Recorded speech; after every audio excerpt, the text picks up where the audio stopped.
Que Dios les bendiga a cada uno de ustedes, a los que han llegado en esta mañana aquí a la casa de nuestro Señor, la casa de oración, así que le damos la bienvenida a cada uno de ustedes en esta hora. Si hay visitas con nosotros, hay gente que nos está acompañando de otros lugares, muchas bendiciones, gracias por estar con nosotros. Bueno, en el día de hoy vamos a estar hablando acerca del consejo y en cierta manera es para animarnos. Sí. Ahí esperemos que los sonidistas que tenemos en la iglesia arreglen el micrófono. Ya. Suena con eco, ¿cierto? Sí. ¿Un poco? Se acopla. Tienen que mutear todos los otros micrófonos. ¿Ok? Entonces vamos a estar hablando hoy día, quiero hacer una pequeña presentación, vamos a estar hablando del consejo. Próximamente, el día jueves de la próxima semana, durante un mes, vamos a estar dando una capacitación o un curso acerca de cómo aconsejar, cómo podemos aconsejar. Yo les decía ese día a los alumnos que estaban en el instituto, les decía que cuando yo tomé este curso hace muchos años atrás, quizás 20 años atrás aproximadamente, lo he tomado varias veces en mi vida, porque primero uno lo hace para uno. Cada vez que aplicamos la palabra de Dios, la aplicamos para uno, para que justamente, si yo no estoy bien, no puedo muchas veces dar un consejo. Pero hay muchos de nosotros que a veces la gente se nos pide consejo y realmente lo que nosotros a veces damos, y a mí me ha tocado muchas veces que a veces gente viene a decirme, pastor, hablé con tal persona y me dicen hasta el nombre y me dio este consejo. Y yo digo en mi cabeza, qué mal consejo. Y no es por lo que dice, sino cómo lo dijo o la estructura. Muchas veces hablamos, para eso el Señor, que Él fue el que nos creó, a nosotros en nuestra vida, entonces nos entregó muchas herramientas en la Biblia, que algunas de ellas están ocultas quizás para el ojo común. En realidad vamos a estar viendo en esta mañana un poquito cómo Dios puede hablar a nuestra vida y ojalá que usted también, a lo mejor esta enseñanza es también para hacer un análisis de usted, llamar la atención en usted y decir, oye, yo he luchado con eso, esto sí tiene solución, todo tiene solución, por si acaso, como digo yo siempre, hasta la muerte tiene solución y eso lo solucionó Cristo hace 2000 años atrás. Todo tiene solución y realmente, como dice el texto en esta mañana, y quiero que ustedes lean conmigo ese texto hermoso que está ahí en la mañana, porque ahí nos habla de una gran verdad, según Proverbios 15, versículo 22. Y después de esto vamos a orar, ¿les parece? Todos juntos a la cuenta de 3, a la 1, a las 2 y a las 3.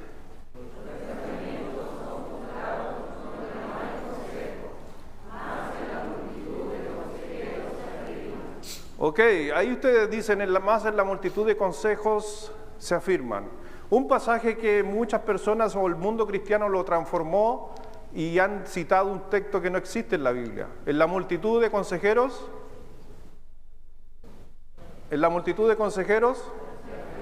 hay sabiduría. Ese mensaje, ese versículo no existe en toda la Biblia, pero la gente lo ha tomado porque a lo mejor lo escucharon por ahí y lo empezaron a buscar, pero no existe. Ese es el que existe. Los pensamientos son frustrados donde no hay consejo. Entonces nuestra mente se frustra donde no pedimos consejo. Más en la multitud de consejeros se afirman los pensamientos. Y eso quiere decir que si usted está pasando alguna dificultad, si usted no sabe qué hacer, ¿qué debería hacer lo que dice la Biblia? Consejo, pedir consejo. El gran problema es, ¿qué pasa si las personas que les pedimos consejo no saben aconsejar?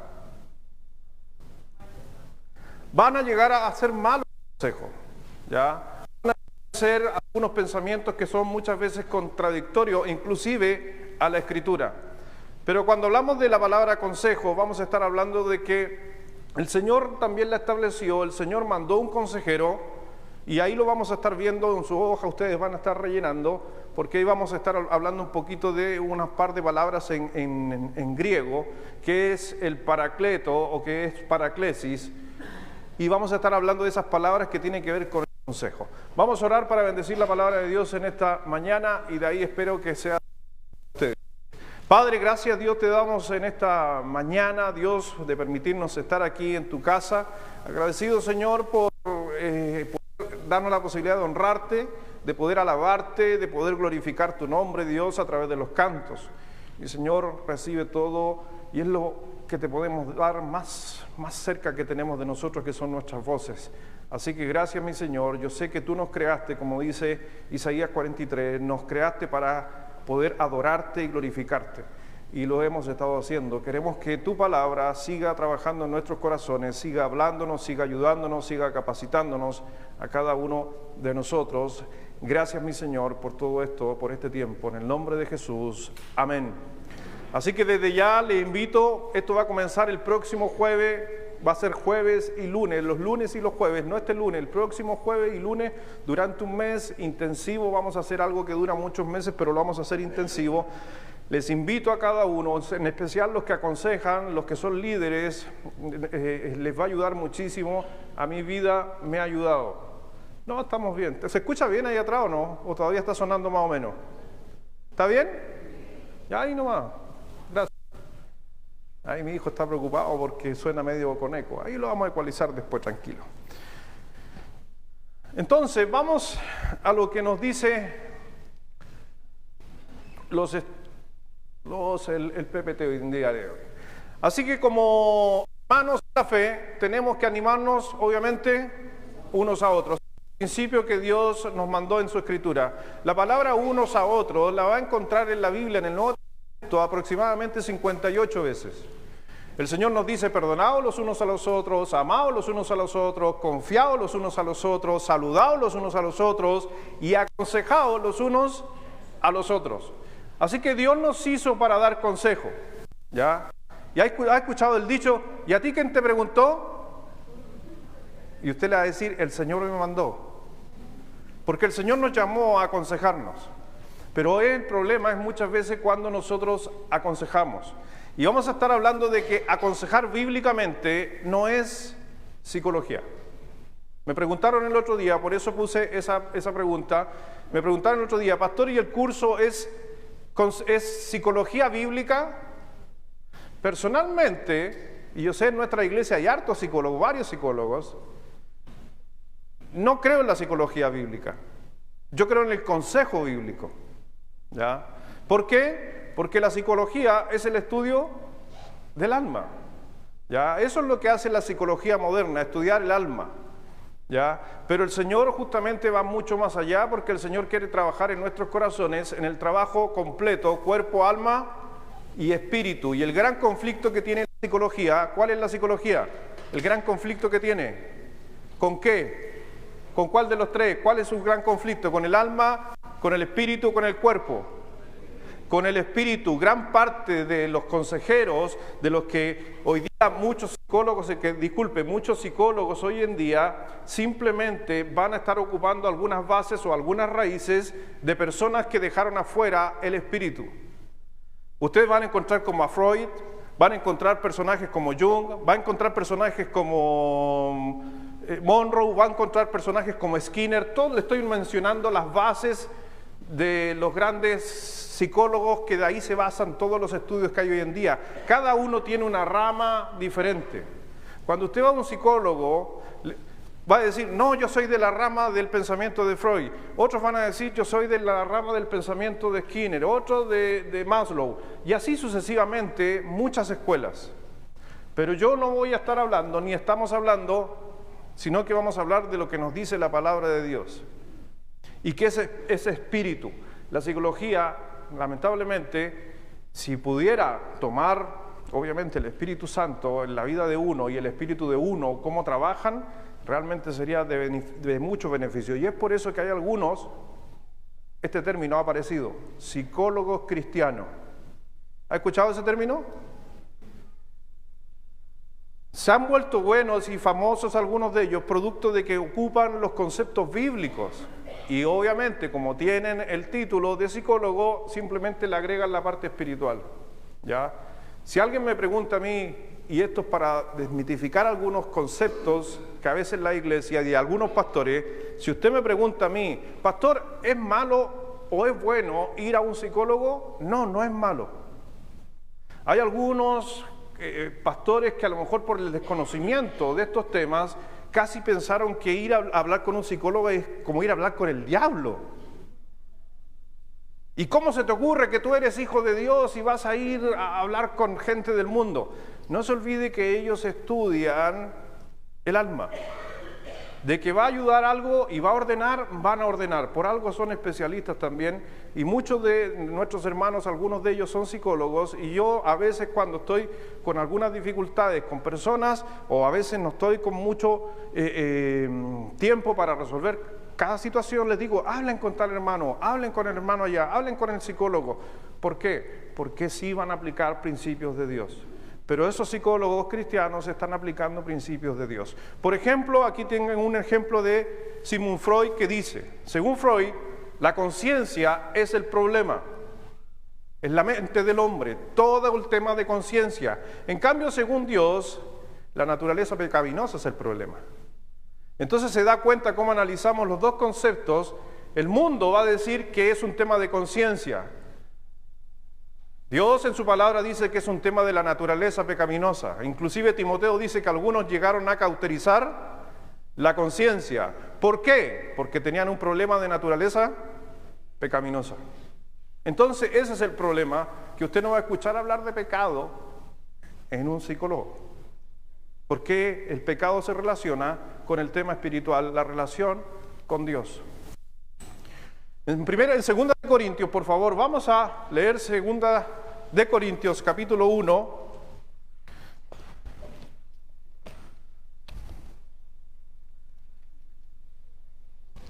Todo es, estamos en la introducción por si acaso.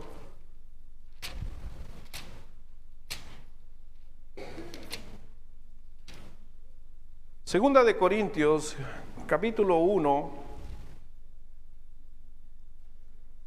vamos a leer del versículo 3 en adelante. Segunda de Corintios,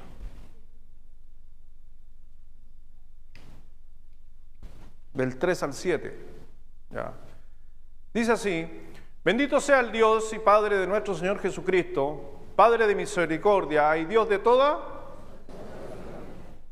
o de todo consejo, para que usted vaya entendiendo lo que estaba diciendo el texto, el cual nos consuela en todas nuestras tribulaciones, para que podamos también nosotros, ¿qué dice?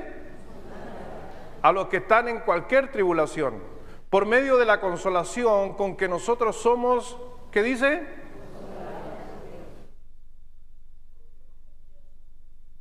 Entonces está escuchando usted la palabra, está escuchando el verbo y el sustantivo.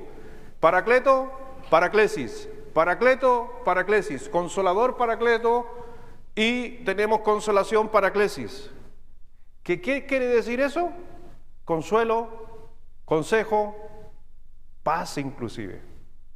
Y el Señor nos está diciendo en el texto: bendito sea el Dios y Padre de nuestro Señor Jesucristo, Padre de misericordia, Dios de toda consolación. Él es el que encontramos todo el consejo. Pero ¿qué dice después el texto? El cual nos consuela en todas nuestras tribulaciones, problemas, para que podamos también nosotros, ¿qué también? Aconsejar a otro, enseñarle a otro, ayudar a otro. ¿Ya? A los que están en cualquier tribulación, por medio de la consolación con que nosotros somos consolados por Dios. Porque de la manera que abundan en nosotros las aflicciones de Cristo, así abundan también por el mismo Cristo nuestra consolación. Pero si somos atribulados o tenemos problemas, es para vuestra consolación y salvación. O si somos consolados, es para vuestra consolación y salvación, lo cual se opera en el sufrir las mismas aflicciones que nosotros también padecemos. Y nuestra esperanza respecto de vosotros es firme, pues sabemos que así como sois compañeros en las aflicciones, también lo sois en la... ¿Le parece que está por casualidad la palabra consolación y consolador? ¿Paracleto o paraclesis? Y si usted se da cuenta, el Señor dice, cada uno de nosotros, todos los que estamos aquí, hemos pasado problemas, pero es para que Dios te consuele y tú puedas consolar a otro. Entonces a veces se nos olvida que los problemas que estamos pasando es para ayudar a otras personas. Pero para eso tenemos que aprender cómo poder dar un buen consejo. Porque el consejo máximo viene de Dios y Él no se equivoca. ¿Amén? Nadie dijo eso, amén a eso, porque es una gran verdad. Dios no se equivoca. Pero si nosotros pasamos tribulaciones para poder consolar, el gran problema es que no somos Dios. Y si no somos Dios, entonces, ¿qué podría pasar con nuestro consejo? Nos podríamos equivocar si no manejamos bien justamente los conceptos que Dios a veces tiene para nosotros. El patrón bíblico de consejo se resume en la palabra parakeleo o paracleto por si acaso al español, que vendría siendo consolador. Esa es una palabra en griego, ¿ya? Paracleto es el nombre dado a Cristo en 1 de Juan 2, versículo 1. Veamos qué dice 1 de Juan, capítulo 2, versículo 1, por favor. 1 de Juan, capítulo 2, versículo 1.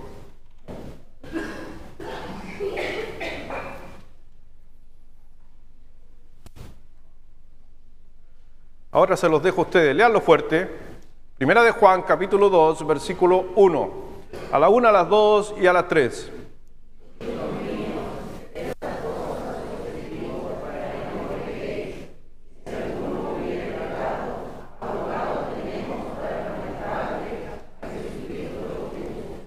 Paracleto, aparte del término paracleto, es abogado o consolador, ¿ya? Porque tenemos el mejor abogado. Cuando estamos en dificultades, en problemas, tenemos el mejor abogado, el paracleto, el consolador. Ese fue el nombre dado a Jesucristo, por si acaso, en 1 de Juan capítulo 21. Pero no solamente el nombre dado a Cristo. ¿Cristo dónde está hoy en día? A la diestra de Dios Padre. Pero el Señor dijo que cuando yo me fuere, enviaré a otro, y en griego, parakeleo, o paracleto en el español, ¿ya? Y eso nos dice justamente, por si acaso, Juan capítulo 15, versículo 26. Eso creo que no está en su ¿no? No, eso es gratis. El nombre dado al Espíritu Santo. Gracias.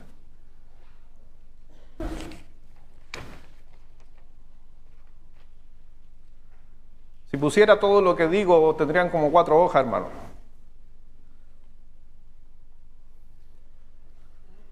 Y vamos en la introducción recién. Así que el nombre dado al Espíritu Santo en Juan 15, versículo 26, pero cuando venga, ¿qué dice?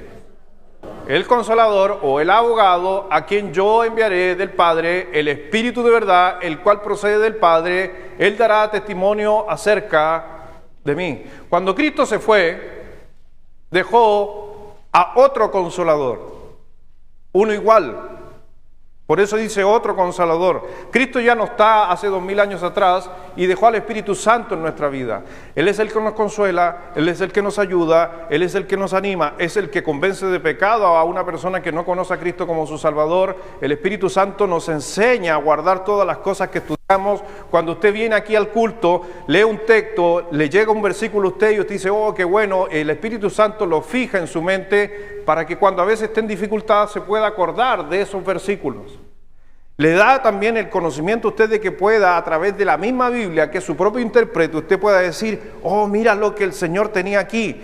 Y sabe que muchas veces nos encontramos con textos, no es por casualidad, sino es por la obra del Espíritu Santo, que trabaja en nuestros corazones. En 2 de Tesalonicenses, usado en forma de sustantivo, en 2 de Tesalonicenses, capítulo 2, versículo 16, y el mismo Jesucristo, Señor nuestro y Dios nuestro Padre, el cual nos amó y nos dio, ¿qué dice? Consolación, que eso es paraclesis porque está en sustantivo, ¿ya? Es un poquito de idioma, por si acaso, de reglas gramaticales y cosas por el estilo, pero está hablando de consolación eterna y buena esperanza por gracia. Entonces vamos a estar analizando que todo ser humano tiene conflicto. ¿Alguien aquí no ha tenido conflicto? ¿Por qué yo dije ese extraterrestre? Si hay alguien que me dice, y me levanta la mano, no, pastor, yo nunca me ha pasado nada. Es de otro planeta. Todos hemos tenido conflictos. ¿Estamos de acuerdo o no? Todos. Ahora hay 3 tipos de conflictos, ¿ya? Y los vamos a estar viendo ahí, ¿ya? Hay 3 tipos de conflictos. Dentro de estos conflictos, obviamente, hay algunos que son superficiales, unos más profundos y unos complicadísimos, ¿ya? Pero los espirituales, ¿ya? Casi todos, el problema tiene una raíz en la vida espiritual, ¿ya? Ese es el gran conflicto, porque acuérdese que también vamos a estar viendo que Satanás, por si acaso, es gran parte de muchos de los conflictos en nuestra mente. Gran parte de los problemas que tenemos en nuestra vida no son las cosas externas, sino son las cosas internas. ¿Me entendió esa frase? Gran parte de los problemas son por problemas internos y no por problemas externos. Porque el Señor anunció que todos íbamos a tener problemas. Entonces no es algo nuevo. En el mundo tendréis aflicción. Lo dijo el Señor. Así que tú vas a tener problemas. El tema, ¿dónde está el problema internamente? Es cómo tú resuelves estos problemas. Porque si se pone a llover, tormenta. Dicen que este año va a llover mucho. Dicen. El problema no es la lluvia. El problema es cómo tú vas a enfrentar la lluvia. Porque lluvia va a haber. ¿Me está entendiendo? Se van a morir nuestros seres queridos. Échenle una miradita al que está al lado suyo. Ese a lo mejor no va a estar. No sé cuándo, pero no va a estar algún día. Nadie tiene la vida comprada. ¿Estamos de acuerdo? Entonces, yo podría decir, hermano, vas a tener un problema que vas a perder un ser querido. ¿Es algo nuevo? Ese no es el problema. El problema es cómo enfrentamos la muerte de un ser querido. Entonces los conflictos no son conflictos externos por lo regular, los conflictos son internos. ¿Ya? Cada situación vamos a tener. Hay cosas externas que sí las buscamos para tener problemas, pero a la final se tienen que resolver diferente. Encontrar los espirituales. Número 1, el gran conflicto de que tiene el creyente, sobre todo el creyente y el ser humano, es la necesidad de seguridad mental. Tienen que ver con las dudas, ¿ya? Tiene que ver en la seguridad, usted va a encontrar temas de amor, temas de protección, temas de contención. La soledad, por ejemplo, es un problema de seguridad. Gente que se siente sola es porque tiene conflicto con su seguridad. ¿Vamos a quedar solos algún día? Entonces vamos a encontrar problemas de seguridad. Vamos a encontrar en los problemas espirituales ofensas, resentimiento y la necesidad de perdonar. Estoy enumerando, por si acaso, los más comunes. Solamente se está hablando y viendo muchas más cosas, por si acaso. Vicios, como el alcohol, droga e inmoralidad. Por ejemplo, hablando de pornografía, inmoralidad, masturbación y un montón de cosas más. Son problemas que hoy día a veces no se hablan y están ahí.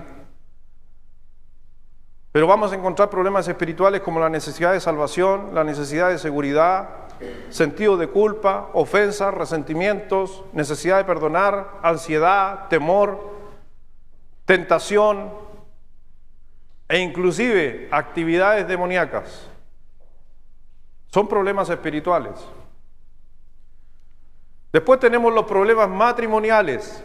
Ahí es donde gasto más mi tiempo.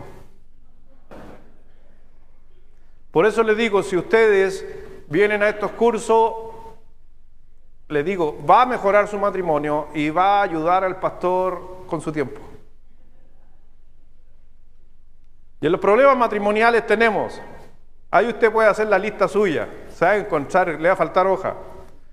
Tenemos peleas, separación, divorcio, estamos enfrentando constantemente. No se olvide que en Chile tenemos más o menos un 60% de divorcios anuales. De 100 que se casan, 60 se divorcian. Es muy alto, así que tarde o temprano usted va a tener que aconsejar a un divorciado o a alguien que se quiere divorciar. La infidelidad, que tiene que ver muchas veces, que va de la mano. También está el rechazo. También en problemas matrimoniales, y podemos incluir inclusive los problemas de pololeo o noviazgo que nuestros hijos enfrentan, y es tema que entra dentro de estos problemas. Y después tenemos los problemas emocionales, mayormente problemas de autoestima, ansiedad, resentimiento y culpa. Son los tres más comunes en la historia del hombre. Se podría decir que creo que era el 93% de los problemas que hoy día los psicólogos están resolviendo en sus consultas corresponden a estos tres problemas: ansiedad, resentimiento, culpa. Dentro de la culpa está, por si acaso, muchas veces el enojo, la depresión y la soledad. El 90% de las depresiones tienen que ver con enojos. Si usted ha estado deprimido, hágase un análisis y se va a dar cuenta de que posiblemente gran parte de eso es porque estaba enojado. El Señor dijo en su palabra en el libro de Efesios capítulo 4, versículo 26 en adelante, donde nos dice el Señor: enójense, pero no pequen. Porque si el sol se pone, estoy parafraseando el texto, si el sol se pone y usted no lo arregla, va a abrir una tremenda puerta a Satanás para que realmente traiga más conflictos. Literalmente diría: airaos, pero no pequéis, no se ponga el sol sobre vuestro enojo, ni deis lugar al diablo. Ese es un gran conflicto. Y si yo, aparte de eso, me enojo, no resuelvo ese conflicto, ¿puedo caer en una depresión? Sí, pero a la vez puedo abrir una ventana espiritual demoníaca en mi vida, como enfermedades y otras cosas más que son conflictos. Entonces, se dan cuenta de que cuando hablamos de consejos, son los consejos que comúnmente cada uno de los pastores o los líderes muchas veces vamos a estar enfrentando. En matrimonio, en jóvenes, quizás en la escuela dominical, siempre vamos a estar enfrentando conflictos. Ahora, ¿cuál es la meta justamente de a la hora de aconsejar? ¿Qué es lo que queremos? ¿Por qué tenemos que aconsejar? ¿Por qué tenemos que ayudar a nuestro prójimo? En el libro de Hebreos, capítulo 13, versículo 15 y 16, todos juntos, dice así, Hebreos 13, del 15 al 16, a la 1, a las 2 y a las 3.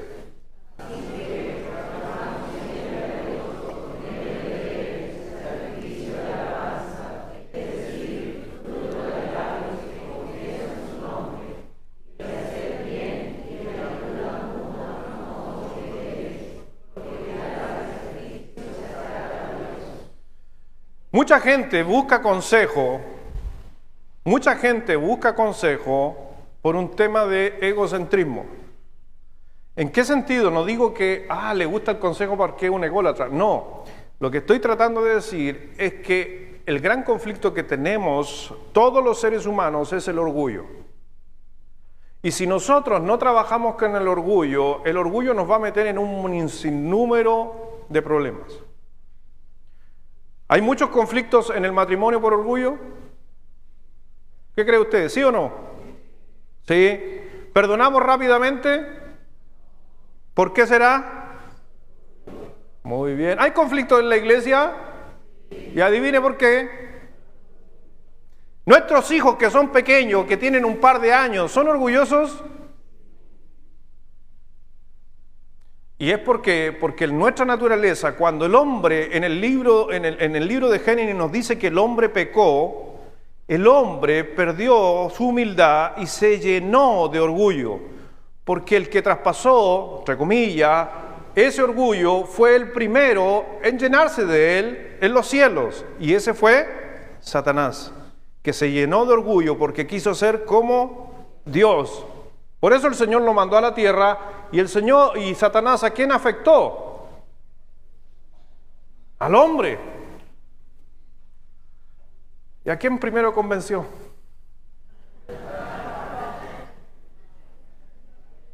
Está en la Biblia, no lo digo yo, está en la Biblia. ¿A quién convenció primero? A la mujer. ¿Por qué a la mujer?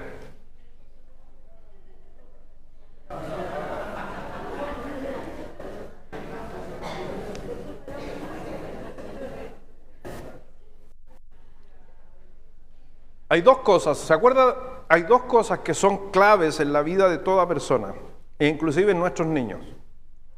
El tema de la seguridad y la significancia, o seguridad y propósito de vida.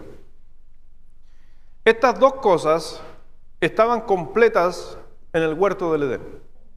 Lo tenían todo. Adán, seguridad y significancia dada por Dios. Pero también Dios traspasó que entre nosotros teníamos que transmitir también aquello. Entonces, a nuestros hijos, ¿qué son las dos cosas más importantes que un papá debe transmitir? Seguridad y significancia o propósito de vida. Son las dos cosas más importantes. En el matrimonio, funcionan totalmente independientes. ¿Quién necesita más seguridad, el hombre o la mujer? ¿Y quién necesita más propósito o identidad?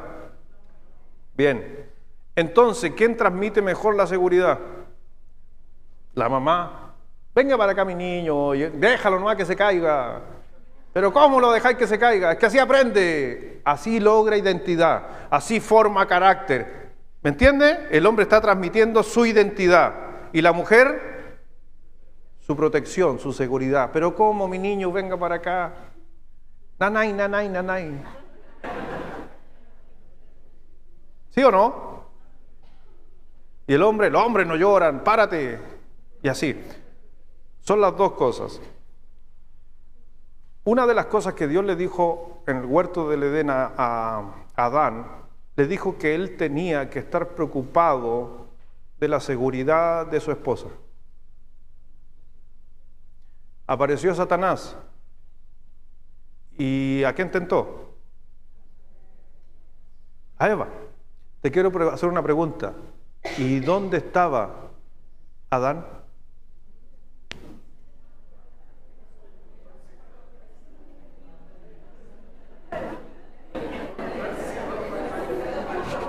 Haciendo un asado, estaba allá con los amigos. ¡No!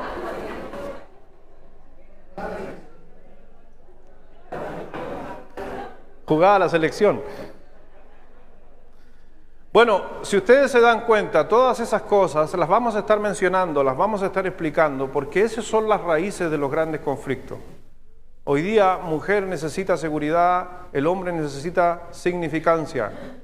Muchas veces cuando la mujer le dice a su esposo, lo vamos a estar tocando, este es un pequeño dato, cuando la mujer le dice, eres un bueno para nada, está afectando su identidad. Cuando el hombre se afecta a su identidad, entonces se cierra y no quiere saber nada a su alrededor, porque es lo más precioso. Mira, hiciste eso y te quedó feo, horrible, mejor no lo hubieras hecho. Todo eso es un problema de identidad. Algunos se ríen, pero ese es el gran conflicto. ¿Por qué el hombre necesita y ama su trabajo más que muchas veces su casa? Porque el trabajo le transmite más identidad. Porque en el trabajo le dicen, oye, qué buen jefe, o que esto acá, oye, lo haces bien. Entonces su ego, su identidad se afirma. Y viene desde, aquí el 60% son mineros, viene de la mina, estuvo mandando allá, estuvo perforando, estuvo haciendo, llega bacán. Y en la casa, su identidad se la tiran al suelo. Es una realidad, hermano, en serio. Eso vamos a estar hablando en el curso. Ojalá pueda usted ser parte de eso. Ahora la meta de aconsejar, volvamos a la hoja. La meta popular, moderna, la psicología, la secular, no la de Dios, es lograrla. ¿Quién quiere ser feliz aquí? No está mal desear ser feliz, el problema es la fuente de tu felicidad. ¿Ya? Pero ojo, en el mundo tendréis, entonces Dios no quiere que tú seas feliz. No. Algunos dicen, pero pastor, ¿por qué no?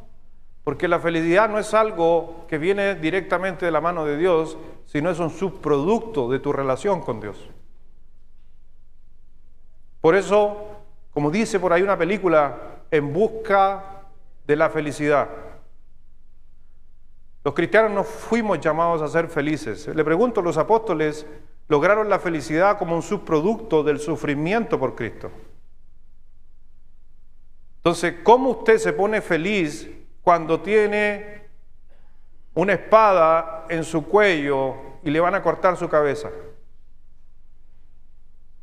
Porque es un subproducto de la relación que el apóstol Pablo tuvo con Dios. Entonces, cuando usted sería feliz con una espada en el cuello, entonces a usted le enseñaron esa meta popular, moderna, secular, de que usted tiene que ser feliz solamente en cosas buenas. ¿Por qué? Cuando cosas buenas externas, cuando las cosas externas son buenas, el mundo le dice que eso es felicidad. Pero no, yo puedo estar en un problema muy grande y aún así ser feliz. ¿Es difícil? Sí. La meta de Dios es agradarlo a Él, por si acaso. Por eso cuando yo sufro, Dios quiere en mi sufrimiento que lo agrade a Él. Cuando estoy bien, Dios quiere que lo agrade a Él. ¿Ya? No se trata de nosotros, sino se trata de lo que Dios hace a través de nosotros. Y con dos objetivos, pero primero leamos Colosenses capítulo 1, versículo 28, dice: ¿a quién anunciamos? Amonestando a todo hombre y enseñando a todo hombre en toda sabiduría, a fin de presentar perfectos en Cristo Jesús a todo. Dios quiere que sea perfecto, pero para Él. Pero a la vez podemos obviamente ser de bendición para otros hombres. Y lo que Dios busca de parte de nosotros es adorar a Dios y servir. Entonces, cuando usted ve esas dos frases, adorar a Dios y servir a otros, ¿a qué estamos atacando? Por ahí lo escuché fuerte. ¿Quién dijo ego? Bien, habló griego. Ya que yo, ego. Adorar a Dios, servir a otros. Por eso cuando hablamos en el gran conflicto que tiene el ser humano es el ego, el yo. Y Dios no quiere que nos concentremos en el yo, sino que nos concentremos en adorar a Dios y servir a otros.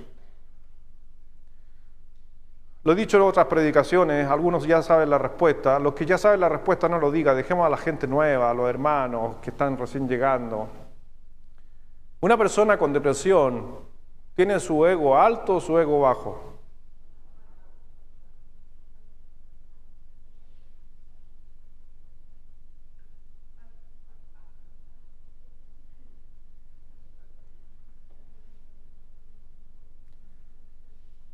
Una mamá o un papá que se suicida, que me ha tocado situaciones como esa, lamentablemente, y donde tiene varios hijos, y se suicidó porque estaba en una depresión profunda, ¿su ego es alto o su ego es bajo?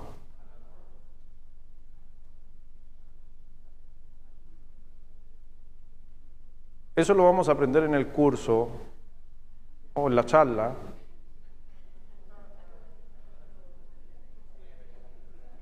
Para que vaya. No, le doy la respuesta a eso. Dios a nosotros nos hizo con una mente. Me estoy adelantando a temas. Tenemos una mente consciente y una mente inconsciente. Todos. ¿Ya? Fronema y nous. Nous es consciente, mente consciente, nous. Phronema, mente inconsciente. Están en la Biblia, por si acaso, esas palabras, no estoy inventando yo. Ya. Satanás trabaja en nuestro consciente o inconsciente. Satanás trabaja en el inconsciente, no en el consciente. Ahí lo vamos a estar tocando un poquito de eso. Pero lo que hace Satanás es que en el inconsciente nuestro ego aumente, sea mayor. Cuando mi conciencia está llena y está controlando mi conciencia, lo que sucede en nosotros es que nuestro ego crece. Cuando el ego crece, hay algo que sucede en nosotros, que la palabra que es la traducción en el español, es que se afectan nuestras entrañas, o lo más íntimo de nosotros. Por eso te amo con mis entrañas, con lo más interior. Esa es la palabra que fue ocupada en el griego, entrañas. ¿Ya? Cuando usted aprieta el estómago, ¿ya? No cuando se las come. ¿A quién le gusta la entraña aquí? Rica la entraña. Aparte que son caras aquí, ¿no? Hace un par de meses estuve en Ecuador. Y ¿sabe a cuánto vale la entraña ya, el kilo de entraña? $4. 8 por 4, 3.200 pesos el kilo de entraña. Adivine qué comimos durante todo ese viaje. Entraña, porque aquí valen como 20 lucas. Volvamos a la prédica, nos pusimos carnal ahí, ¿ves? Cuando en mi interior mi ego es alto, las entrañas, que el sinónimo es la palabra compasión, se produce un bloqueo. Bloqueo mi compasión de adorar a Dios y servir a otro. Cuando mi ego es alto, dejo de adorar a Dios y de servir a otros. Si esa mamá tiene hijos, ¿por qué se quita la vida si tiene hijos? Porque no se trata de servir a otros, se trata de ella. Y como la compasión es tan bloqueada, toman esas decisiones. ¿Por qué se suicidan? Porque si no hay una adoración a Dios y está bloqueada, entonces no hay un temor a Dios. Entonces ese es el gran problema, ego alto. ¿Y por qué? Porque se ven amenazadas dos cosas, y las mencioné recién. Las dos cosas que Satanás también amenazó. Seguridad y significancia. Y hoy día, ¿ha escuchado hablar de identidad? ¿Se escucha mucho por ahí o no? La identidad. Identidad es significancia, un sinónimo. ¿Por qué Satanás afectó la identidad hoy día de nuestros jóvenes? Al no tener identidad, pierden su significancia, pierden su adoración a Dios y pierden las ganas de servir a otros o tener compasión por otros. ¿Eso sucede también en el matrimonio? Sí. Y la felicidad no es la meta, sino un subproducto de una vida que agrada a ¿quién? ¿Quiere ser feliz? Como una lombriz, adore a Dios y sirva a otros. Pero es que no es muy popular. Pero es lo que Dios demanda. ¿Quiere ser feliz en su matrimonio? Sirva a su pareja. Viceversa.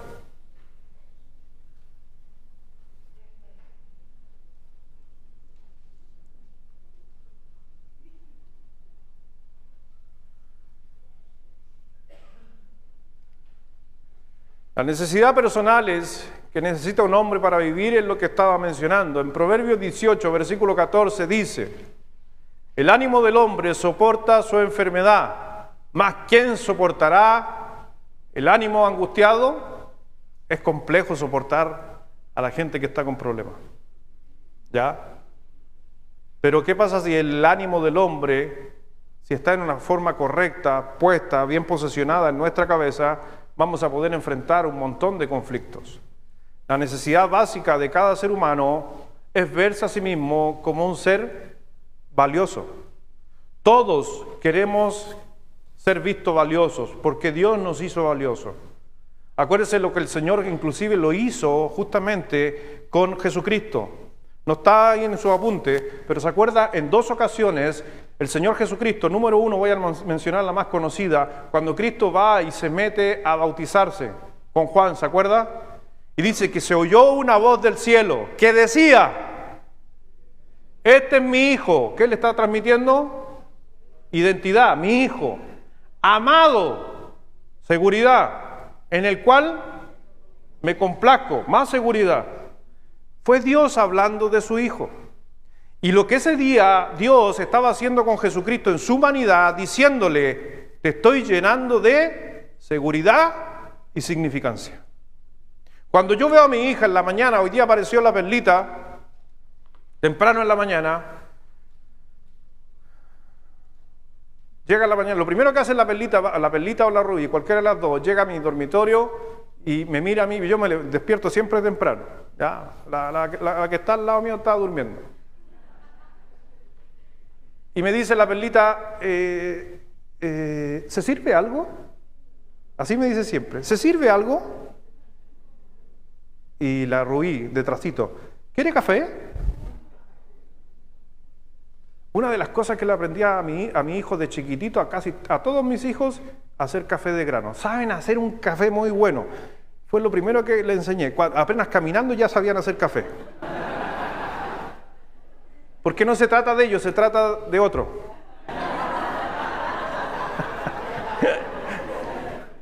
Estoy aplicando psicología para mi conveniencia. Pero cuando va la Perlita y me traen café, yo le digo: muchas gracias, hoy se pasaron ustedes, mis hijos. Yo con hijas como esta, yo doy cualquier cosa. Solamente, ojo, les voy a ser sincero, me cuesta hacer eso, pero lo hago porque es importante para ellos. Y después la Perlita se vistió de amarillo con negro. Sé cómo anda vestida la Perlita, no cuando anda mi señora, a ese nivel. ¿Por qué? Porque cuando vi la Perlita y me dijo: papi, ¿cómo me veo? Y se pegó una vuelta. ¿Qué está buscando ella? Está buscando seguridad. Pero yo no solamente quiero darle seguridad, sino que también quiero darle identidad. Y yo le digo: hoy te ves muy hermosa. Eres la gitana, le dije así, porque también no quiero que pierdan su identidad. Ya, para si hay visita aquí, tengo 3 hijos, una de ellas son gitanos. Y yo nunca he querido que ellos pierdan su identidad. Yo le dije: eres la gitana más hermosa. Estoy transmitiendo su identidad de su pueblo, es gitana. Y le estoy transmitiendo seguridad, que es hermosa. Eso, cuando hace años aprendí esto, hoy día lo hago porque tengo que hacerlo. Y a veces hasta lo hago pensándolo, ni siquiera, pastor, ¿y no le nace? No, en muchas ocasiones no me nace. Lo pienso, porque es válido para ellos. ¿Cierto, flaquito? ¿Hermoso? Ojo, yo creo que a él le dimos mucho, porque él se cree mino, se cree rico. Yo creo que recibió mucha seguridad y significancia porque, ay, Señor, te lo encargo. Entonces, ¿cuáles son los 2 aspectos de autovalor? La significancia es el sentido de vida, el propósito o sentirse importante. Y número 2, la seguridad es sentirse seguro en amor incondicional y en una aceptación permanente. Esas 2 cosas las transmite Dios. Por eso, cuando usted se convierte a Cristo como su Salvador, estas 2 cosas van a ser sumamente importantes en su vida. Y por eso usted, si no hubiera conocido a Cristo, posiblemente estaría hundido en un problema. Pero fue porque Dios te dijo que tú eres su hijo. Dijo que te ama incondicionalmente. Que a donde tú vayas, Mateo 28, Él estará contigo hasta el fin del mundo. Seguridad. Que si estás pasando problemas, te va a dejar el Espíritu Santo que te va a consolar. Cuando uno hace un análisis de todas las promesas de Dios a nuestra vida, usted se va a encontrar que son las 2 más que remarca Dios en nuestra vida: la seguridad y la significancia. Y es por eso que hemos salido de muchos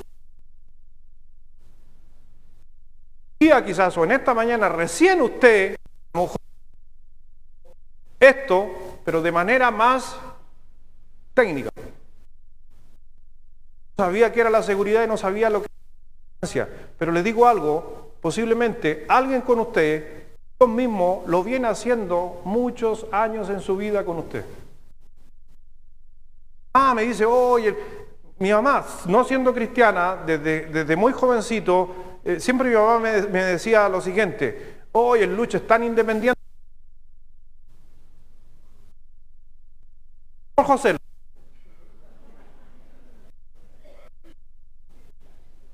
Y le soy sincero, entonces, ¿qué ha logrado, entre comillas, eso que hizo mi mamá en mí? Voy a hablar de mí, no voy a hablar del otro. No, de mi hermano, tengo un hermanito amado. ¿Ya? ¿Qué estoy diciendo? Que mi mamá me reafirmó una de mis identidades, y mis identidades son una de esas. ¿Cierto? Soy totalmente, desde niño soy independiente. De niño chico me iba a trabajar a la UBA, 10 años trabajando en la feria, los días sábados, nos subía una carreta, íbamos a buscar verdura a las parcelas, y de ahí a la feria, aquí de Gabriel González, de chiquitito, 10 años. Y me pagaban con una perrita. Así se le llama, un montón de verduras más, en ese tiempo 2 luquitas. Era cualquier plata para 10 años. Y mi mamá me decía, oye, el Lucho que es independiente. Después me fui a estudiar, ¿a dónde? Donde me marcó la independencia, ¿dónde me fui a estudiar? A Ovalle, internado. ¿Y José no? En la casa. No, ahora está en Ovalle, nos invertimos, ahora se fue para Ovalle. Ay, salieron las José Lover. Ya. Sigamos mejor.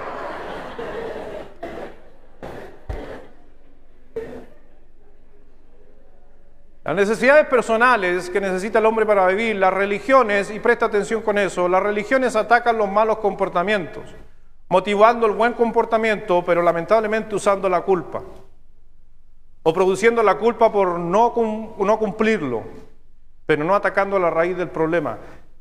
Esto es uno de los grandes problemas que yo a veces enfrento cuando aconsejo personas que han hablado con hermanos de la iglesia.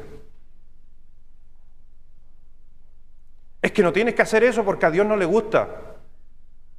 No estás yendo a la raíz, solamente los estás haciendo sentir culpables. Y estos son los consejos más típicos que usted va a encontrar en la iglesia. Por eso puse solamente religiones.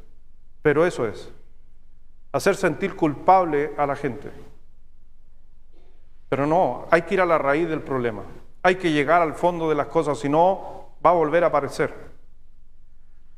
Y para eso, obviamente, tengo que cambiar el comportamiento que viene del mal pensamiento. Dice Proverbios 23, versículo 7, porque cuál es su pensamiento en su corazón, la palabra corazón, usted la puede cambiar por mente, ¿ya? Porque cuál es el pensamiento en su corazón, tal es lo que usted piensa, por lo regular va a suceder. Come y bebe y te dirá, más tu corazón no está contigo. Entonces hay que cambiar el pensamiento. En Marcos capítulo 7, versículo 21 al 23, dice, porque de dentro del corazón de los hombres, o en este caso, desde la mente del corazón de los hombres, salen los malos pensamientos, los adulterios, las fornicaciones, los homicidios, los hurtos, las avaricias, las maldades, el engaño, la lascivia, la envidia, la maledicencia, la soberbia, la insensatez. Todas estas maldades de dentro salen y contaminan el hombre. Y usted ve todos esos conflictos que están ahí en una lista tremenda, ¿ya? Que son los frutos de la carne, podríamos llamarle, no los frutos del espíritu, los frutos de la carne, que tiene que ver justamente con lo que hay adentro de nuestra mente. Gran parte de los conflictos que tenemos, les dije, no son externos, sino son problemas internos. Pero para cambiar el comportamiento hay que cambiar el pensamiento. Leí el otro día un muy buen artículo. Estaba leyendo un artículo de que para poder bajar de peso hay que hacer un trabajo en el pensamiento. Porque la gran mayoría afecta o va a ¿qué cosa? A la conducta. Ataca la conducta. No come pan, no come esto, hace ejercicio, conducta. Y se mantiene en esa conducta, pero si no cambia el pensamiento, después volvemos nuevamente a lo mismo.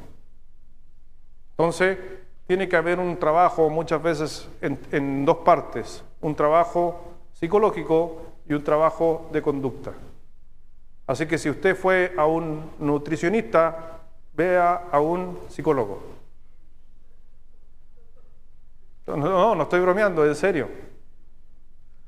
Y no solamente eso decía el estudio, sino que infórmese, dice, si usted quiere bajar de peso con una dieta rigurosa, entre comillas, aprenda de qué productos, la composición de los productos, porque cuando agrega información al conocimiento, a la mente, entonces va a poder cambiar el pensamiento, y si cambia el pensamiento, cambia la conducta.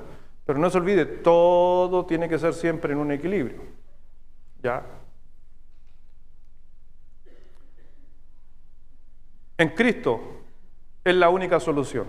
¿Por qué? Porque la única manera de poner pensamientos correctos en nuestra mente es que sean pensamientos bíblicos.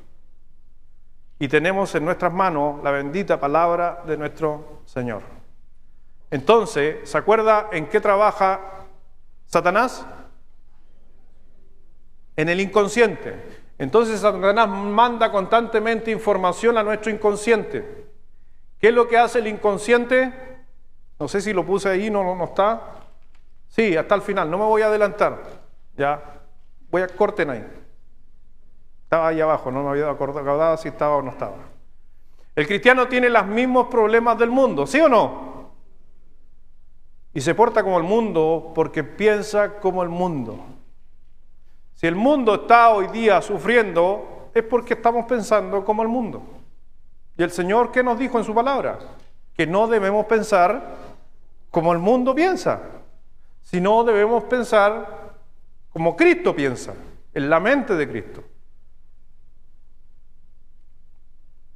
Número 4, tenemos que cambiar el modo de pensar y volver a dejar a Cristo que satisfaga nuestras necesidades básicas de seguridad y significancia. Eso se logra y eso es trabajo, no es automático. ¿Cómo yo me lleno de seguridad y significancia? Es aprendiendo qué es lo que Dios dice de mí.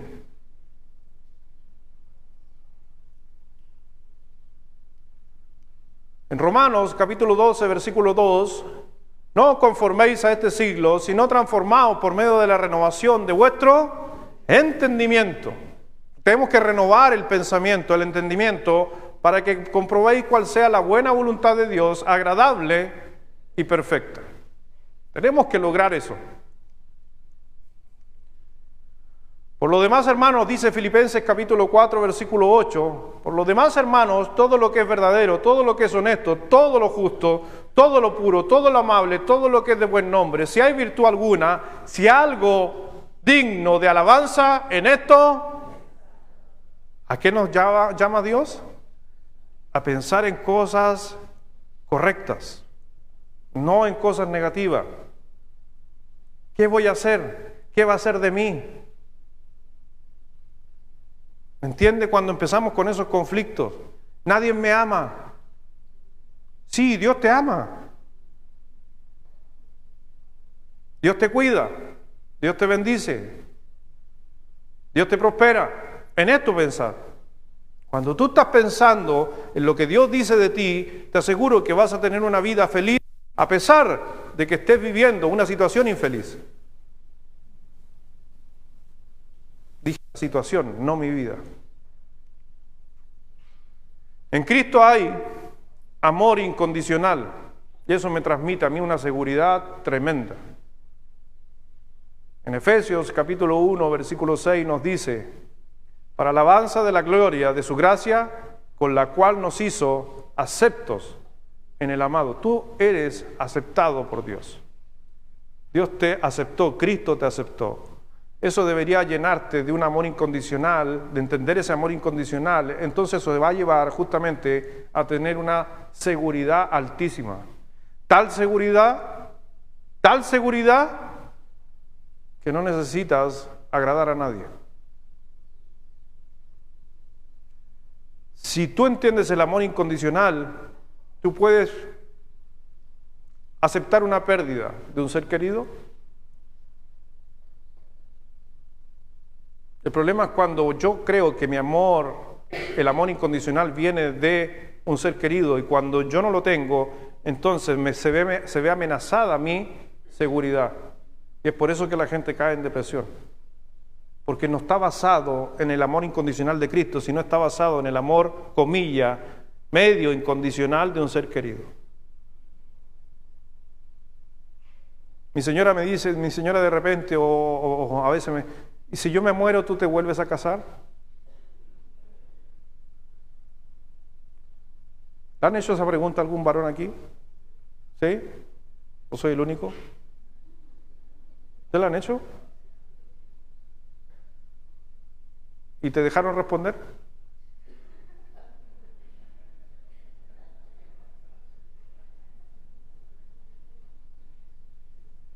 ¿Sabes lo que pasa? Es que cuando te hacen esas preguntas, muchas veces la pregunta está muy bien hecha. ¿Por qué? Porque la persona en parte siente su seguridad y su significancia en la otra persona. Pero cuando una persona no está, mi seguridad y mi significancia no depende de con quién esté al lado. Por eso la palabra de Dios dice que si hay viudas entre vosotros, dile a las viudas que se centren en servir a otro, porque ya no está, que es medio tragicómico la respuesta, ya no está tu esposo. Entonces déjate de, comilla, sufrir tanto porque ya no está y vuélcate sobre los que están. Eclesiastés capítulo 9. Goza de la mujer, justamente dice ahí, con que tú te casaste. No confundan con el otro texto, porque en Eclesiastés está hablando justamente de la muerte de un ser querido. Y este hombre, Salomón, está diciendo, a veces entramos en una crisis y pensamos que como ya no está mi ser querido y no tengo cómo darle mi amor, Salomón dijo, ¿qué vale más? ¿Perro vivo o león muerto?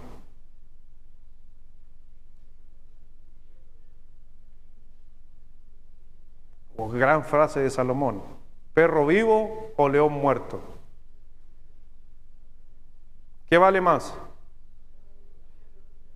Un perro vivo. Y lo que estaba tratando de decir Salomón es que cuando se nos muere alguien grande, importante, alguien que amamos mucho, muerto, ya no sirve. ¿Y qué sirve? El perrito. Comilla, que puede ser comilla, nuestros hijos, nuestra esposa, si fuera al revés, que no lo queremos vivir. Pero si uno de mis hijos partiera, comilla, tengo perritos a quien amar. Y mi gran león a lo mejor ya se fue. Y dejo de llorar de ese león. Me concentro en el perrito vivo. Eso es lo que está diciendo Salomón. Pero para eso hay que aprenderlo. Hay que saber cómo. Hay que enseñarle a la gente cómo. Nunca vaya con ese versículo de lleno a una persona que perdió un ser querido. Porque usted en ese momento tiene que ser de consolación. Amor incondicional. Propósito eterno. En Romanos 8, 28 al 30. Para cambiar el pensamiento, el comportamiento que viene del mal pensamiento, tenemos que agregar cosas en nuestra mente como el amor incondicional y el propósito eterno. Y sabemos que a los que aman a Dios, todas las cosas les ayudan a bien. Esto a los que conforme a su propósito o identidad son llamados. Porque a los que conoció también los predestinó para que fuesen hechos conforme a la imagen de su Hijo, para que Él sea el primogénito entre muchos hermanos. A los que predestinó, a estos también llamó, y a los que llamó, a estos también justificó, y a los que justificó, a estos también glorificó. Si usted no se da cuenta, en el pasaje de Romanos 8:28, está hablando de los tres procesos de la vida de un creyente. Lo primero, la justificación; lo segundo, la senda de justicia; y lo tercero, la glorificación. Cuando usted recibió a Cristo como su Salvador, usted fue justificado gratuitamente. ¿Amén? Una vez que se convirtió, entonces usted empezó a avanzar en la vida cristiana, en la senda de justicia. ¿Qué es lo que es justicia? Es hacer la palabra de Dios, vivir conforme a la palabra de Dios. Y cuando lleguemos al cielo, entonces vamos a estar en un estado glorificado. Y a los que justificó, en la primera etapa, a estos también glorificó. ¿Cuándo? En un futuro, cuando Cristo venga. Mientras tanto, estamos en la senda de justicia. Eso también se toca en el curso. Lo va a aprender. Le animo a participar. Es solo un mes. Estudie cómo aconsejar. Le va a ayudar a usted, a su matrimonio, a sus hijos, a su familia. O cuando alguien te diga, oye, tengo este problema, ¿me podéis dar un consejo? En el cielo habrá significancia eterna y seguridad eterna. En cambio, en el infierno habrá ausencia eterna de tales necesidades cumplidas. En otras palabras, la soledad máxima. Y esa es la gran destrucción del hombre. Ahora, ¿cómo se compone la personalidad? Y ahí lo que yo le estuve adelantando un poquito. Nuestra mente consciente, nous en griego, que nos decía Romanos, ¿se acuerda? Ahí aparece la palabra transformaos vuestra manera de pensar, nous, está en la Biblia. No os conforméis a este siglo, sino transformaos por medio de la renovación de vuestro entendimiento. ¿Ya? Entonces, cuando yo, en mi mente consciente, ¿qué es lo que hace la mente consciente? Número uno, evalúa. ¿Ya? Entonces, viene tu señora, viene tus hijos y te dice, papá, mira, pasó esto. Tu mente consciente, ¿qué es lo que hace? Evalúa la información. ¿Ya? Evalúa la información. Después de evaluarla, hay una reacción emocional. Pucha, oh, qué mala, no. Te compunges si hay una mala información, porque hay una reacción emocional. Y después de eso hay una acción y conducta. ¿Ya? Todos hacemos lo mismo. Va una hermana pasando por el patio de la iglesia y se tropieza y se cae. Usted evalúa la situación o no. ¿Cuál es la situación? Se tropezó. La reacción emocional. Algunos se ríen, otros dicen, ¡ay, pobrecita! ¡Ay, la viejita cómo cayó! Hay una reacción emocional. Y número 3, hay una acción o conducta. ¿Cuáles serían las acciones? No hacer nada, porque es una acción, o ir y levantarla. Eso lo hace la mente consciente. ¿Estamos claros? Eso es fácil. Porque usted evalúa por una reacción emocional y hay una acción de conducta. ¿Por qué Satanás no trabaja en la mente? Porque usted evaluaría, tendría una reacción y tendría una ejecución, una acción, y rápidamente a Satanás lo correría, lo echa. No, por eso Satanás no trabaja en la mente. Satanás trabaja en el inconsciente, no en el consciente.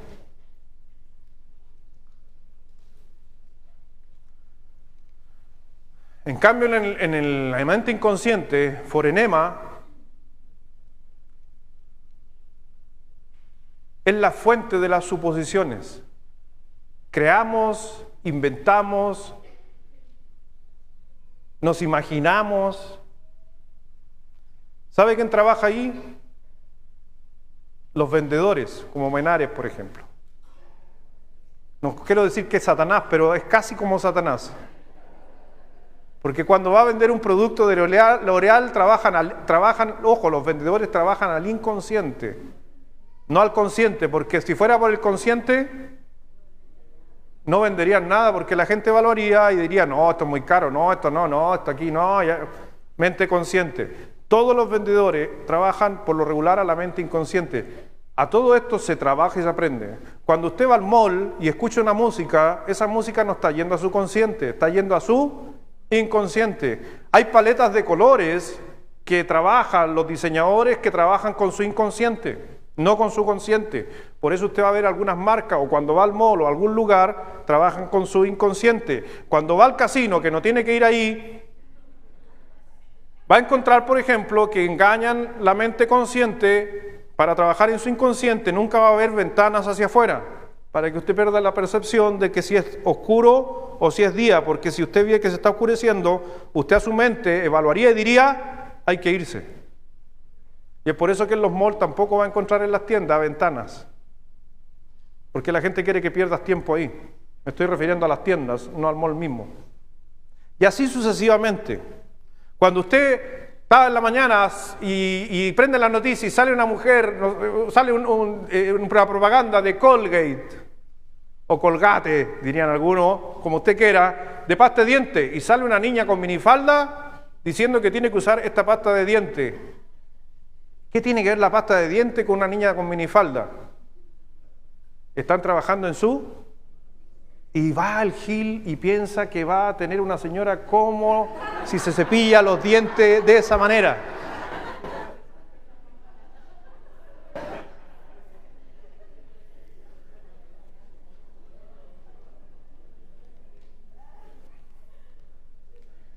La mente inconsciente de todos ha sido programada equivocadamente desde que nacemos por el mundo. Y obviamente, ¿quién es el príncipe de este siglo? Satanás. Por eso, por ejemplo, en tu inconsciente está en que logrando hartos recursos económicos, tú logras la felicidad. Ese pensamiento se planta en el inconsciente. Los padres a veces, para satisfacer las necesidades de sus hijos, le compran de todo, porque el mundo le enseñó que si el hijo tiene de todo, el hijo va a estar bien. El hijo no necesita todo, necesita a su papá que le transmita seguridad y significancia, y que es gratis más encima.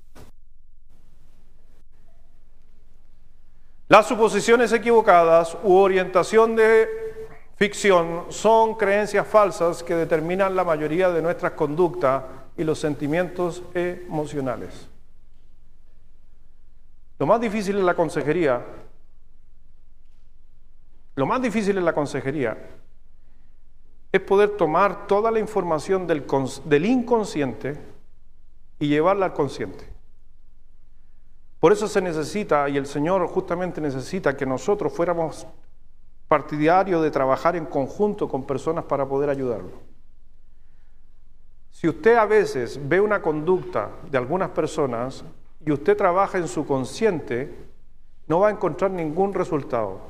Lo que usted tiene que lograr a la hora de dar un consejo es llegar al inconsciente de la persona, y es lo más difícil. ¿Hay algunas técnicas para eso? Sí. ¿Hay ciertas preguntas que usted puede hacer para llegar al inconsciente? Sí. Hay muchas maneras de cómo usted puede llegar al inconsciente. Pero eso se aprende. Eso es parte de la consejería bíblica.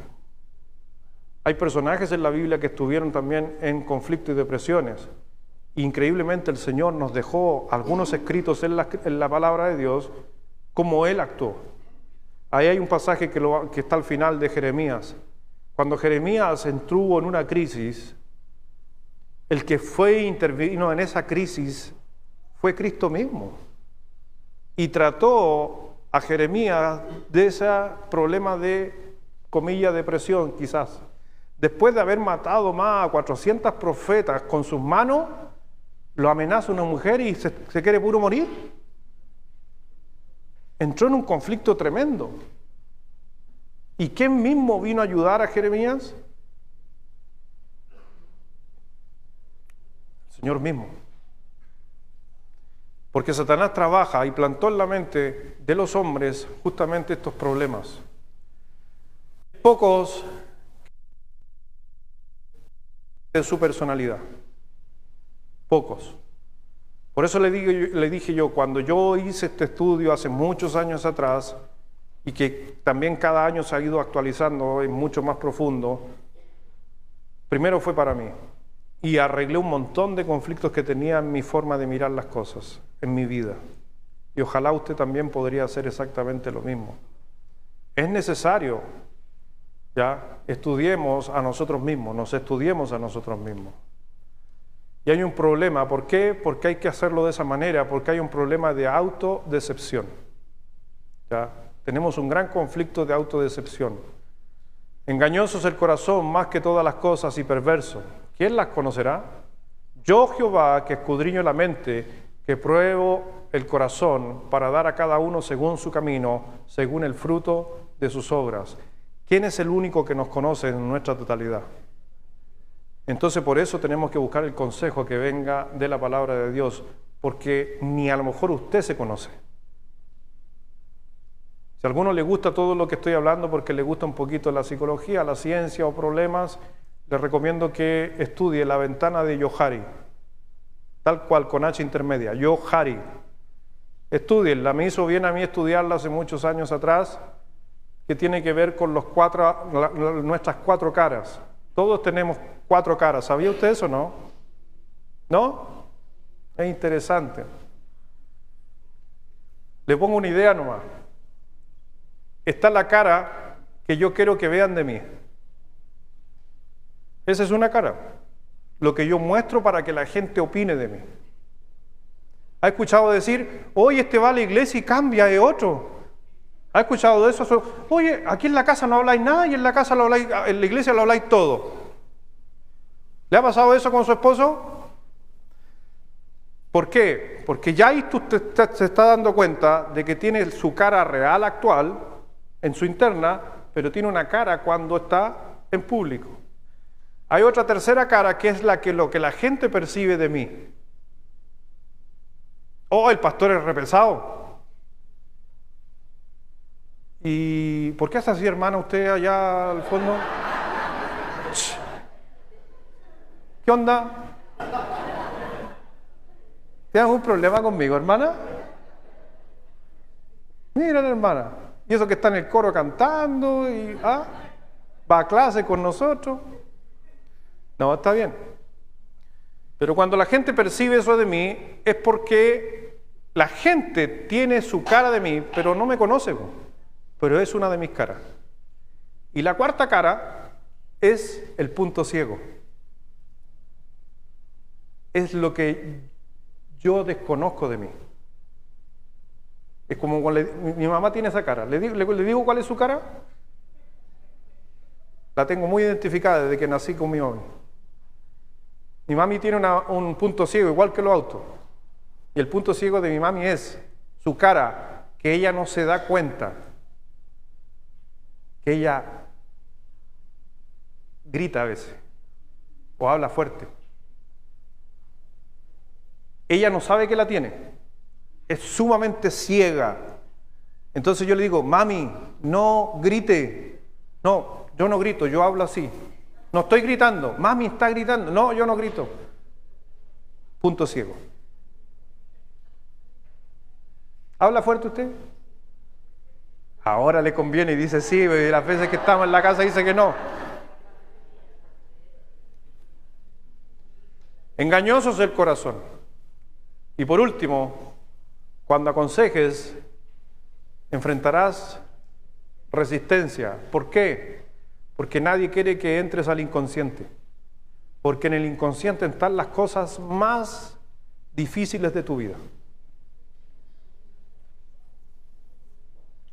Para no andar, pero lo podemos tocar en un futuro. Si has sido abusada o abusado, toda la situación del abuso se fue al inconsciente, no al consciente. Porque si se fuera al consciente, adivine qué hace usted. Lo evalúa, lo enfrenta emocionalmente y lo soluciona. Pero no es así. Cuando hay muertes trágicas, todo el dolor al inconsciente. Y es por eso que la persona demora muchos años en sanar. Y ahí necesita gente, consejeros, personas que ayuden a caminar juntos los problemas y puedan sacar esa información. En años en mi vida en el ministerio me ha tocado muchas veces hablar con personas que le han pasado situaciones en su vida sumamente grandes y fuertes, que ni la persona sabían que estaban. Porque sobre todo los conflictos desde infancia, de menos de 5 años, violencias, abusos, golpes a veces que fueron al extremo, toda esa información en un niño se guardó en el inconsciente. ¿Quién trabaja en el inconsciente? Satanás. Y él agarra todo eso y hace que tengas vidas muchas veces, muchas personas tengan vidas de inseguridad, que no saben por qué están aquí en la tierra, porque se sienten poca cosa, y siendo que han tenido buenos padres, buena familia, pero aún así sienten esa sensación de culpa, conflictos, mal humor, o inclusive en el caso de uno, le voy a dar mi ejemplo, mi caso cuando me estudié, es que producto de conflictos que tuvimos en nuestra familia cuando éramos, mi papá y nosotros éramos muy jóvenes, gran parte de esos conflictos que tuvieron mis padres, yo los guardé en mi inconsciente desde niño. Y eso hizo, que no es justificación, que uno muchas veces se vuelva frío. Entonces yo estaba reaccionando a mi inconsciente. Cuando lo pude analizar, lo saqué a mi consciente y lo resuelvo. Y ahora por eso, con mis hijos, no vuelvo a repetir la historia. Hago todo lo contrario. Por eso te animo a poder ser parte de todo este estudio que vamos a estar haciendo. Si puedes, solamente te quería hacer una muestra de lo que vamos a estar hablando. Pero yo sé que alguna de estas cosas, y donde está la palabra de Dios, nunca vuelve vacía. Dios puede trabajar en tu corazón. Vamos a orar. Padre, gracias Dios, gracias Señor por esta hora. Gracias mi Señor porque en realidad hemos analizado cosas que constantemente están en nuestra vida. Y algunas de ellas quizás nos afectan y nos están afectando en el día de hoy. Y quizás Dios quiso que estuvieras aquí para que abrieras tu mente y pudieras darte cuenta de que primeramente hay alguien que te quiere dar seguridad y significancia, y ese es Dios mismo. Dios mismo te aceptó como hijo, Dios mismo te amó, Dios mismo quiere bendecirte y quiere ayudarte. Pero a veces los conflictos que tenemos en la vida hay que resolverlos, y como dice la Escritura, que Dios produce el hacer, el querer como el hacer por su buena voluntad. Dios ya hizo lo que tenía que hacer, está aquí en nuestras manos la palabra de Dios. Pero también ahora nosotros tenemos que poner en práctica, sacarle provecho a la palabra de Dios y poder trabajar en nuestra vida. Muchos de los que estamos aquí hemos sido heridos en nuestra infancia. Muchos de los que estamos aquí hemos pasado por situaciones difíciles, familiares, situaciones complejas, y que a lo mejor nadie más te puede entender, solamente el Dios creador, porque Él sabe lo que hay en el corazón del hombre. Engañoso es el corazón sobre todas las cosas, decía el texto recién. No hay nada que nosotros podamos solucionar en base al hombre, necesitamos la ayuda de Dios.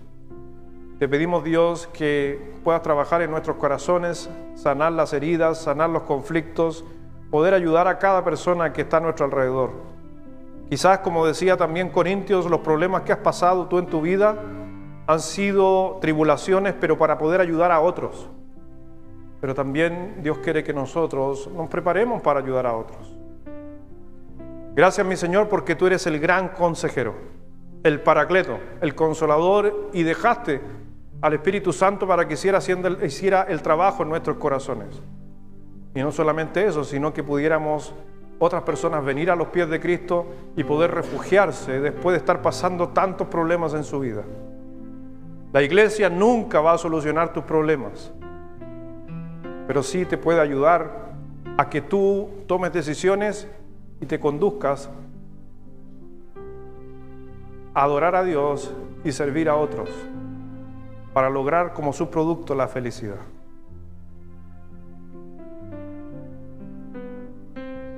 Ayúdame, Señor, y ayúdanos a todos a seguir mejorando en nuestras vidas. Todos hemos pasado situaciones y que esas situaciones nos han marcado a muchos de nosotros. Nos hacen ser como soy, nuestro carácter, nuestra personalidad. Pero si está la posibilidad, Dios, de poder seguir mejorando y cambiando, creo que estamos en el lugar correcto, en tu casa, junto a la palabra de Dios. No sé si después de todo lo habéis escuchado con las cabezas inclinadas, alguien necesita oración. Quizás por algo que dije, por alguna situación o por algo que estés pasando, necesitas el consuelo, la paz, necesitas que Dios te ayude y quizás un poquito en esta mañana ha sido de ayuda para ti. Amén, gracias por alzar tu mano. ¿Hay alguien más que quería? Amén, gracias por alzar tu mano. Gracias, que Dios te bendiga. Que Dios te bendiga, gracias, gracias. Que Dios te bendiga. Que Dios te bendiga. ¿Alguien más quería, pastor, ore por mí? Inclúyame al final. Que Dios te bendiga. Amén, voy a orar por ustedes, por cada uno. Amén, que Dios te bendiga.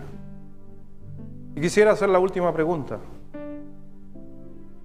Yo dije hace un momento que todo tiene solución. Algunos dicen que la muerte no, pero sí, la muerte tiene solución en Cristo Jesús. Cristo murió por todos nosotros. Y si tú murieras hoy día, ¿estás seguro que vas a ir a la presencia de Dios? Porque allá se va a experimentar la soledad máxima, la falta de seguridad y significancia. Y si nunca has tomado la decisión de acercarse a Cristo, el Espíritu Santo es el mismo que te convence de que lo necesitas a Él. Me gustaría orar porque alguien dijera, pastor, yo no sé a dónde voy a ir, yo no sé si voy al cielo o al infierno, tengo duda. Me gustaría aclararla, ¿puede orar por mí? Solamente alza tu mano, me gustaría orar por ti en esta mañana. Más a todos los que alzaron su mano. Solamente di, pastor, ore por mí, necesito claridad, quiero saber dónde voy a pasar la eternidad. Quiero estar en la presencia de Dios, pero no sé cómo. Todo está en la Escritura. La Biblia va a hablarte, o te va a enseñar, o te va a mostrar en su debido momento. ¿Alguien que diría, pastor, ore por mí? Necesito yo estar seguro de mi salvación. Padre, gracias Dios, gracias Señor por esta mañana, gracias Dios por esas manos que se alzaron, porque sabemos que la palabra realmente cala en lo profundo de nuestro corazón. También estuve en situaciones difíciles, quizás como están los hermanos experimentando, y hasta el día de hoy a veces las vivo. Y doy gracias que a través de la palabra de Dios podemos llegar a esa solución. Dios, oro por aquellos hermanos que alzaron su mano. Les bendigo como tú permitiste a los pastores, a los sacerdotes del Antiguo Testamento poder bendecirnos los unos a los otros. Y bendigo, Dios, a cada una de esas personas para que sigan adelante, que sigan firmes y sabiendo que quizás lo que han escuchado ahora es respuesta a sus oraciones, o porque a lo mejor te estabas preguntando por qué a mí. Quizás Dios, con todo lo que hemos hablado, ya te empezó a hablar. Dale las gracias y sigue buscando de Él. Bendice a cada uno en el nombre de Jesús. Amén.